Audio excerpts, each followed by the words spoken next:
کر کے دعائیں کرتے ہو، پھر یہ کہتے ہو میری دعا ہی نہیں قبول ہوتی۔ مولانا آپ کیجئے، میں تو کب سے یہ دعا مانگ رہا ہوں، میری تو دعا ہوتی ہی نہیں، اور آپ کہتے ہیں اللہ تعالیٰ بہت جلدی دعا قبول کرتا ہے۔ یہ نا امیدی تمہاری اللہ تعالیٰ کی ذات سے ہرگز جائز نہیں۔ لیکن میں وجہ بھی بتا دیتا ہوں، کچھ فرشتے ایسے ہیں جو تمہاری دعائیں سن سن کر کے اللہ سے کہتے مولا یہ بندہ کتنا مانگ رہا ہے، تو قبول کیوں نہیں کرتا؟ رب تبارک و تعالیٰ یہ جو مانگ رہا ہے اسے دے کیوں نہیں دیتا؟ رب تعالیٰ فرماتا ہے فرشتوں میں بھی سن رہا ہوں اس کے مانگنے کو، اس کی دعاؤں کو۔ مصیبتوں کے وقت جنہوں نے کہا انا للہ و انا الیہ راجعون، رب تعالیٰ فرماتا ہے رسول انہیں بشارت دے دیجیے۔ کس بات کی بشارت؟ کس بات کی خوشخبری؟ اولئک علیہم صلوات من ربہم ورحمہ واولئک هم المہتدون۔ اللہ فرماتا ہے یہ وہ لوگ ہیں جن پر ہمیشہ اللہ کی رحمتیں اترتی ہیں۔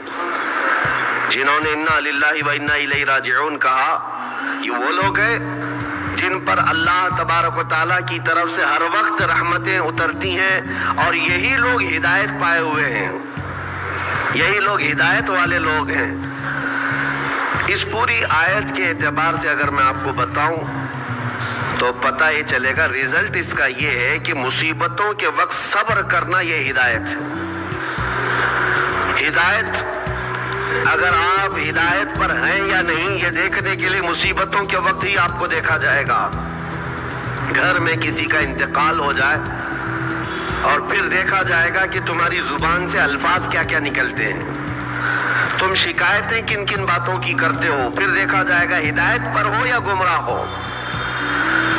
ایک روایت میں یہ بھی ہے کہ جب کسی کے بچے کا یا کسی کے بھائی کا یا باپ کا انتقال ہوتا ہے گھر میں، تو جنازہ اٹھانے سے پہلے ہی وہاں ایک فرشتہ آتا ہے۔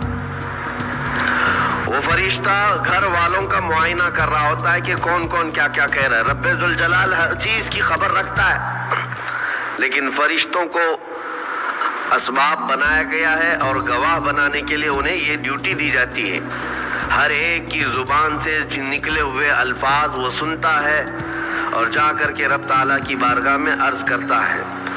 اللہ تعالیٰ پوچھتا ہے کہ میں نے فلاں کے گھر سے ایک جان لے لی، ان کا عزیز بیٹا چلا گیا، بھائی چلا گیا، ماں چلی گئی، وہ لوگ میرے بارے میں کیا کہہ رہے تھے؟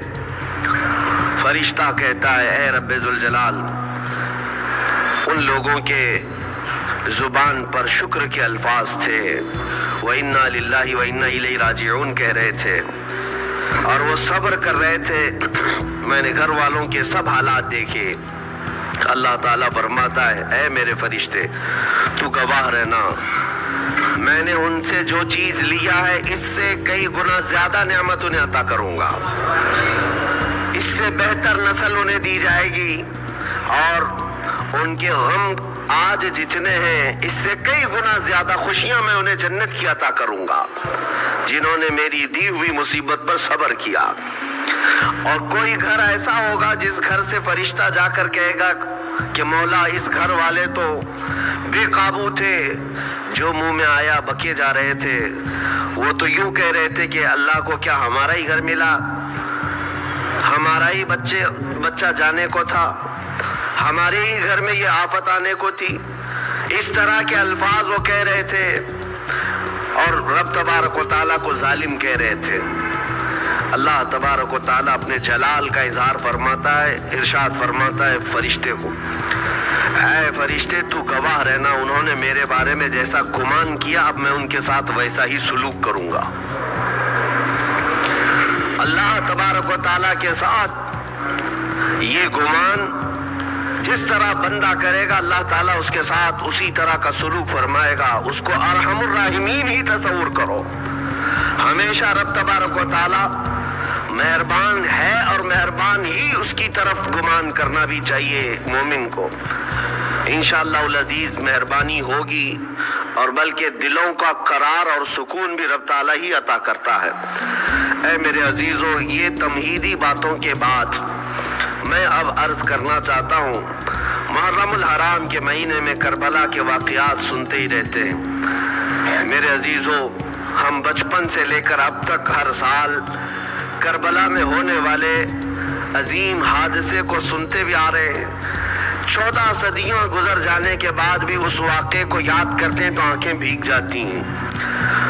اس میدان میں وہاں کے ریگزاروں میں رسول کریم صلی اللہ تعالیٰ علیہ وسلم کے اہل بیت کا جو امتحان تھا وہ کتنا سخت تھا, کتنا کٹھن تھا. کسی ایک کے ساتھ کوئی معاملہ ہو جائے تو سمجھ میں آئے. امام عالی مقام سید الشہداء امام حسین رضی اللہ تعالیٰ عنہ کو کتنا بڑا امتحان دینا پڑا ہوگا. ایک نہیں, اپنے خاندان کی 29 لاشیں انہوں نے اٹھائی ایک دن کے اندر, اپنے خاندان کی.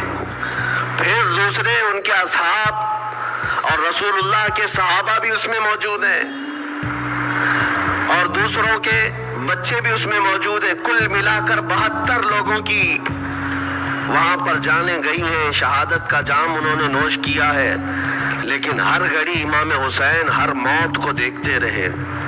آج کبھی تصور کرنا, ہمارے گھر میں کسی ایک فرد کا انتقال ہو جائے تو گھر پورا عجیب سا ہو جاتا ہے, پورے گھر کا سکون غارت ختم ہو جاتا ہے. ہم میں سے کوئی کھانا پینا نہیں چاہتا ہمارے باپ کا انتقال ہو, یا بیٹے کا انتقال ہو, یا بھائی یا ماں کا انتقال ہو. لیکن امام حسین کی وہ بات مجھے یاد آتی ہے جب اپنے جوان بیٹے علی اکبر کی لاش پر گھوڑے دوڑتے ہوئے بھی دیکھ رہے تھے. اپنے سگے بھتیجے امام قاسم کا سر الگ کر دیا تھا یزیدیوں نے, اور اس سر کو اپنی گود میں رکھ کر کے بیٹھے ہوئے تھے. اپنے سگے بھائی حضرت عباس علمبردار کے, ان کے آنکھوں کے سامنے دونوں ہاتھ کاٹے گئے تھے, اور حضرت عباس کے سینے میں نیزہ مار کر کے انہیں گرایا گیا تھا. اتنا ہی نہیں میرے عزیزو, امام حسین اس خونی منظر کو اپنی آنکھوں سے دیکھیں جب 6 ماہ کے علی اصغر کو لے کر پانی طلب کرنے گئے تھے تو یزیدیوں نے گلے پر تیر ایسا لگایا تھا کہ خون کا فوارہ مولا حسین کے چہرے پر آ کر لگ گیا. پورے کربلا کے واقعات پڑھنے کے بعد میں نے محسوس کیا اتنے پورے واقعے گزر جانے کے بعد بھی ایک چیز کربلا میں نہیں ہوئی, باقی سب آفتیں آئی ہیں, ایک چیز نہیں ہوئی. وہ کیا ہے؟ امام حسین کے زبان سے کوئی شکایت نہیں ہوئی, کوئی شکوہ نہیں تھا. یہ نہیں تھا کہ سارے بجلیاں ہم پر گر پڑی ہیں, اس خاندان کا کون ہے؟ سوائے زین العابدین کے اس پورے خاندان میں کوئی مرد باقی نہیں رہا. پورے خاندان کے بچوں کو, ان کے بڑے مردوں کو, سب کو وہاں پر شہید کر دیا گیا تھا. میں عرض تو کر رہا ہوں, ایک خاندان کے 29 لوگوں کی لاشیں میدان میں پڑی ہوں. وہ کیسا منظر ہے؟ ایک تو میں امام حسین کے صبر کو دیکھتا ہوں. اللہ تعالیٰ نے فرمایا آیت کریمہ میں کہ ہم تمہیں آزمائیں گے, آزمائش کریں گے کچھ جانیں لے کر کے. لیکن میں سمجھتا ہوں اتنی بڑی آزمائش کہ ایک ہی دن میں ایک ہی خاندان سے 29 لوگوں کی جانیں گئی, وہ اس سے بڑی آزمائش ہوگی؟ یہ کتنی بڑی آزمائش ہے اور کتنا بڑا امتحان ہے. اب یہ بھی میں آپ کو بتا دوں کہ کس کے ساتھ کیسی آزمائش ہوتی ہے, کس کے ساتھ کیسا امتحان ہوتا ہے. آپ کو سردی بخار دے کر کے آزمایا جاتا ہے, کسی اور کو کچھ اور بیماریاں دے کر, یا کسی اور کو کسی اور مصیبت کے ذریعے سے. لیکن یہ آزمائش کی جو کیٹیگری ہے وہ کیسے طے ہوتی ہے بتاؤں؟ میرے آقا صلی اللہ تعالیٰ علیہ وسلم نے فرمایا جس کا ایمان جتنا بلند ہوگا ویسی ہی آزمائش آئے گی. یہ کربلا کے امتحانات سے یہ بات تو ثابت ہوتی ہے کہ امام حسین کے ایمان کا درجہ کیا رہا ہوگا, ان کے ایمان کا مقام کیا رہا ہوگا. اس ایمان کی بلندی کے اعتبار سے ان پر آزمائش آئی. اسی لیے تو بزرگوں نے فرمایا کہ ہم میں سے کوئی بھی امام حسین کے صبر کو نہیں پہنچ سکتا. استقامت اور صبر یہ 2 چیزیں ایسی ہیں اچھے اچھے لوگوں کے پیر ڈگمگا جاتے ہیں. استقامت کا مطلب ہے ڈٹے ہوئے رہنا حق پر, اور یہ سب کو نہیں مل پاتا, یہ خصوصیت سب کو حاصل نہیں ہوتی. ایک امام حسین کی وہاں پر ہم نے استقامت دیکھی اور ان کا صبر دیکھا. دوسرے سب سے بڑا صبر جو ہم نے دیکھا ہے وہ سیدہ زینب رضی اللہ تعالیٰ عنہا کا، وہ خاتون امام حسین کی سگی بہن ہے، سیدہ فاطمۃ الزہرا کی بیٹی ہیں، حیدر کرار کی نور نظر میرے آقا صلی اللہ علیہ وسلم کی گود میں کھیلی ہوئی ہیں۔ سیدہ زینب سلام اللہ علیہا جب وہ کربلا کے میدان میں موجود تھیں، ان کی عمر مبارک بھی تقریباً 55 سال کے قریب تھی۔ 55 سال کی اگر خاتون میدان میں یہ تمام خونی مناظر دیکھ رہی ہو، ہماری عورتوں کو آپ جانتے ہیں کہ ایک چھوٹی سی مصیبت پر واویلا مچاتی ہیں، اور سیدہ زینب وہ ہیں جن کے خود سگے شہزادے عون اور محمد ان کی آنکھوں کے سامنے مارے گئے تھے اور ٹکڑے کیے گئے تھے۔ سیدہ زینب سلام اللہ علیہا اس پر بھی خاموش رہی، لیکن اندازہ کرو جب سارے شہید ہو گئے تھے، امام حسین اپنے خیمے سے نکلنے کو تھے، جب کربلا کے میدان میں خود گھوڑے پر سوار ہونے کو تھے، جانتے ہیں یہ منظر کیسا رہا ہوگا۔ عورتیں تو ماتم کرتی ہیں ایسے حالات میں، لیکن وہ اہل بیت کی عورتیں تھیں۔ سیدہ زینب خود کھڑی ہوئی اور اپنے خیمے میں امام حسین کو لے گئی۔ ایک صندوق تھا پرانا، اس کو کھول کر کے اس میں سے ایک جبہ نکالا اور کہا میری ماں نے مجھے یہ وصیت کی تھی کہ جب حسین میدان میں اترنے کی اس کی باری آئے تو اس دن ہو سکتا ہے وہ مجھے یاد کرے۔ زینب اگر تو اس دن باقی رہے، تو اس دن زندہ رہے، تو اپنے ہاتھوں سے یہ حسین کو جبہ پہنانا۔ سیدہ زینب سلام اللہ علیہا انہوں نے خود اپنے ہاتھوں سے امام حسین کو یہ لباس پہنایا۔ کیا اس مقام پر کوئی اتنی طاقت رکھتا ہے کہ پورا گھر لٹ گیا ہو اور اپنے سگے بھائی کو جبہ پہنا کر کسی شادی میں نہیں پھر جنگ کے میدان میں اتار رہے ہو؟ اس خاتون کے استقامت پر لاکھوں سلام۔ سیدہ زینب سلام اللہ علیہا وہ معمولی خاتون نہیں ہے، صبر کا پہاڑ تھی۔ میں آپ کو بتاؤں، مصیبت کے وقت ایک بار کسی کا قتل ہو جائے تو وہ ایک موت ہے، لیکن یہاں پر کربلا کے میدان میں سیدہ زینب جتنی موتیں دیکھ رہی تھی، ہر موت پر ایک موت کی تکلیف ہے، ہر موت پر ایک موت کی تکلیف، لیکن وہ صابرہ و شاکرہ رہیں۔ پوری تاریخ میں ڈھونڈ کر کے آپ نکالیں، کہیں پر بھی سیدہ زینب نے نہ اپنے بال نوچے، نہ کپڑے پھاڑے، نہ چہرے پر ہاتھ مارا، بلکہ ایسا صبر کا دامن پکڑی رہیں کہ پوری زندگی بھر انہوں نے صبر کی تلقین کی تمام خواتین کو۔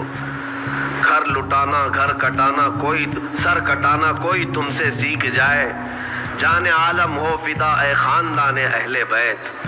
امام زمن فاضل بریلوی رحمۃ اللہ علیہ نے فرمایا ہے، سر کٹانا، گھر لٹانا کوئی تم سے سیکھ جائے، جان عالم ہو فدا اے خاندان اہل بیت۔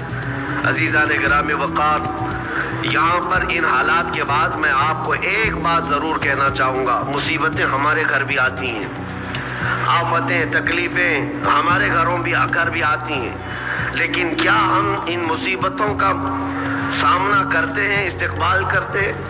نبی اکرم صلی اللہ تعالیٰ علیہ وسلم نے تو ارشاد فرمایا، مومن کو جب مصیبت آتی ہے تو اس کے لیے وہ نعمت ہے۔ دو چیزوں میں سے ایک چیز ہوگی اس کے ساتھ، اگر بخار بھی آئے، میرے آقا فرماتے ہیں اگر بخار بھی آیا ہے تو دو باتوں میں سے ایک بات ہوگی اس کے ساتھ، یا تو رب تبارک و تعالیٰ اس کے گناہ معاف کرے گا یا تو اس کے درجے کو بلند کرے گا۔ مصیبت اگر آئے تو ایک بات یاد رکھنا، رب تبارک و تعالیٰ اپنے محبوب بندوں کو، پسندیدہ بندوں کو آزمائش میں ڈالتا ہے، ورنہ جو لوگ یہ سمجھتے کبھی طبیعت خراب ہی نہیں ہونا چاہیے تو فرعون بن جاتے ہیں ایسے لوگ۔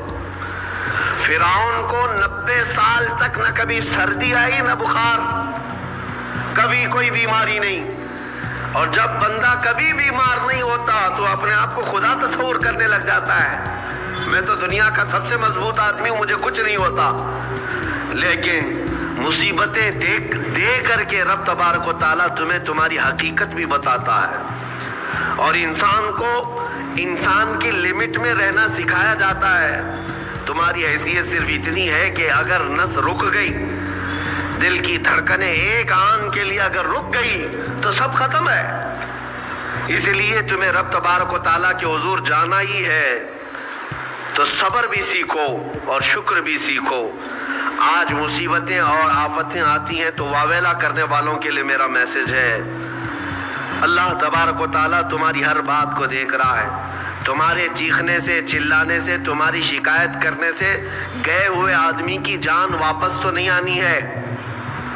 تمہارا عزیز ترین بھائی مر گیا، تم جس سے سب سے زیادہ پیار کرتے تھے وہ بیٹا انتقال کر گیا۔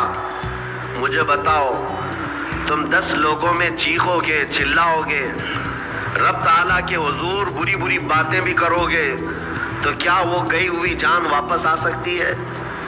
میرے عزیزو، یہ وہ حکومت نہیں ہے کہ تمہارا احتجاج کرنے پر قانون واپس لے لیا جائے۔ تمہارے سب مل کر کے پروٹیسٹ کرنے سے حکومتیں اپنے فیصلے واپس لے سکتی ہیں، لیکن وہ رب ذوالجلال شہنشاہ اعظم کا قانون ہے۔ وہاں نبیوں کی بھی جو روح لی گئی، وہاں پر اللہ تبارک و تعالیٰ نے اپنے محبوب نبیوں کی بھی روح کو قبض کرنے کا حکم دیا، تو کیا سب کے غم منانے سے وہ روحیں واپس کرنے کا فیصلہ کیا گیا ہے؟ نہیں میرے عزیزو، اس عالم میں، اس کائنات میں پھر کوئی ہمارے رونے چیخنے چلانے سے واپس نہیں آتا۔ ہاں، غم کرنا اپنی جگہ پر ہے، لیکن غم کا شرعی طریقہ کیا ہے؟ میرے آقا صلی اللہ تعالیٰ علیہ وسلم نے بھی غم فرمایا۔ آپ کے عزیز بیٹے سیدنا ابراہیم جب انتقال کر گئے، میرے آقا کی آنکھوں میں آنسو تھے۔ حضور پاک صلی اللہ تعالیٰ علیہ وسلم کی آنکھوں کے سامنے سیدہ خدیجۃ الکبریٰ کا انتقال ہوا، حضور غمگین تھے۔ لیکن غم کا مطلب کبھی یہ نہیں ہوتا کہ اللہ کی بارگاہ میں شکایت کریں، تو نے میرے ساتھ ایسا کیوں کیا؟ یعنی تم حکم دو گے، رب تبارک و تعالیٰ کو تم مشورہ دو گے کہ کس کے ساتھ کیا کرنا ہے۔ اس لیے ان مواقع پر ہم سب کی آزمائش ہے۔